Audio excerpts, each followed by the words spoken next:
What's the problem? In employment, because innovation will have to happen at the intersection of employment and employability. It'll have to become a job with fine print. But today the employment elasticity is increasing because there's a labor saving bias. We encourage the substitution of labor by capital. One is productivity driven, but just one is another which is amplified by the labor laws. So we have a missing middle in our labor market. You're either hero or zero. So low skill organized manufacturing hasn't developed for many reasons, but one of them has to be labor laws. The unorganized sector is 93%. It's very hard to train for the unorganized sector. It is very hard to create the corridor effect of organized sector employment doesn't exist. 50% of India is self-employed. The poor cannot afford to be unemployed, so they are self-employed. I'm not no contempt for self-employment. When I started this company 5 years ago, I thought we would have nothing to do with self-employment. But 35% of the people who approach us, of the 100,000 every month, are self-employed marginally and looking for, just give me 4,000 rupees or 3,000 and I'm happy, because not everybody can be an entrepreneur. Employment exchanges are defunct. Candidate aggregation, most training companies spend 35% of their revenues on candidate acquisition. And there are 1,400 employment exchanges in this country who gave 200,000 jobs to the 40 million people registered. So obviously they're not doing a good job. Benefits are linked to employer rather than employees. Sometimes in the organized sector that can impact labor mobility. And I think the unions, trade unions, it's minority rule. Job preservation is not a form of job creation. I think we have let 7% of the labor force, which is what unions are, present their self-interests, national interests. So there is a contradiction between the needs of unorganized labor and organized labor, which I don't think is completely surfaced or recognized in policy yet. So all of these are very related and urgent to the skill development issue, because agricultural productivity, at least in my mind, there's no question agriculture is not going to solve any of our problems. We became the largest producer of milk in the world last year. We produced 100 million tons of milk. There were 75 million people involved in that process. The US produces 60 million tons of milk with 100,000 people. These 75 million people are not employed. They're hanging out. You're condemning them to poverty unless you get them out.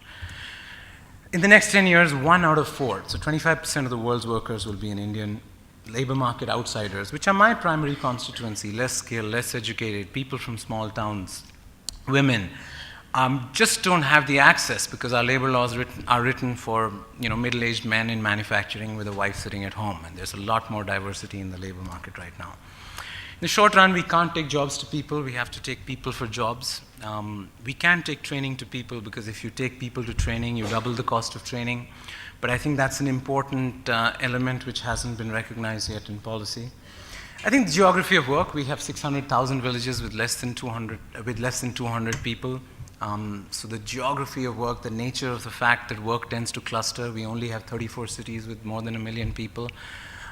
China probably has 160. I'm just purely talking about, because our interest is where are jobs being created, and the geography of work is so lopsided that really amplifies the ovarian lottery in a sense. We can't afford social security. People who talk about social security in India haven't done the math. If we were to pay half our per capita GDP to 26% of our population who lives under poverty, that would need 14% of GDP and would wipe out tax receipts. So the only social security we can afford are job creation and skill development.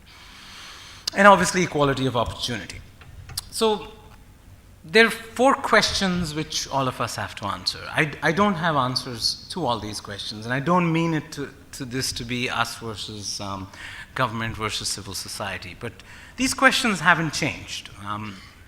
There's an old story about Professor Einstein. He gave an exam to his students, and 15 minutes into the exam, a kid got up and said, "Professor Einstein, the questions in this year's exam are exactly the same as last year's exam." He said, "Yes, but the answers are different this year." And I think that's true for what we're going through in human capital. I personally have concluded that there is no way to get a return on investment for an employer to manufacture your own employees. There are 3 holes in the bucket. You train them and they don't qualify. You train them, they qualify but they're not productive. You train them, they qualify, they're productive, and they leave. So by the time you're done with 3 holes in the bucket, most employers have realized that anything other than last mile unemployability of 1 month, 2 month, 3 month training, it's not possible to get a return on your investment. So you can do some CSR, but we were hoping that the privatization of skill development by employers would become an engine which would add to everything else that's going on. there is a free rider problem, so you can focus on manufacturing your employees, but everybody in the industry benefits, and that's often a challenge. And is manufacturing employees a core or a non-core activity? You know, all employers in India or any entrepreneur in India is already substituting for the state in many ways. We generate our own power, we provide our own transport, we generate our own water. Can we manufacture our own employees? And even if we choose to, for existential reasons, how can we justify that non-core activity when we're making steel and we're manufacturing our own employees? So I think these are important questions which employers are struggling with. Private trainers, you know, can you be agreed to be paid for yield?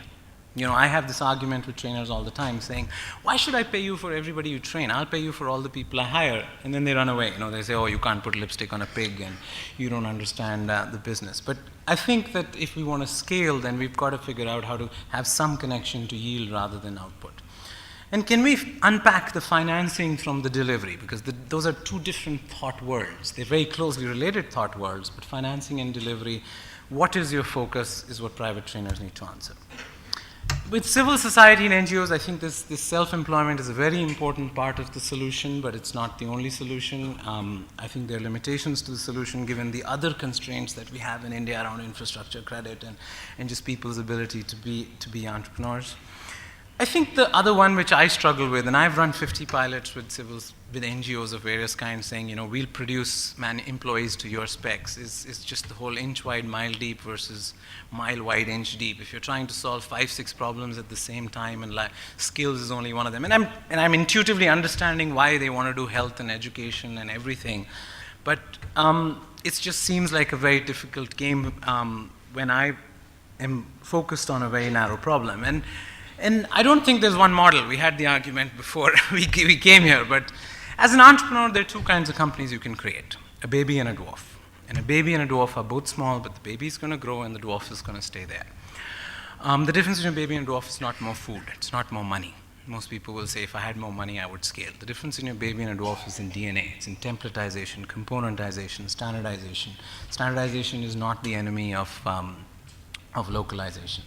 Standardization is not the enemy. There's not one solution which fits all. But if you want to scale, and I come from a very narrow perspective, there are a mere million flowers bloom, but you know, this problem of 5-10 million people every year is going to require some scale interventions. And so we've got to think about that, of how the different stakeholders can work together to move the needle truly on a larger scale than we're doing today. State versus center in public policy is an important one which we haven't resolved yet. The delivery systems, ITIs, Rudy cities, employment exchanges, schools are all in the hands of the states, while all the money and most of the curriculum, funnily, is in the hands of the center. The 19 ministries which are involved in skill development, there are only 2 human capital ministries. There's a clear tension there.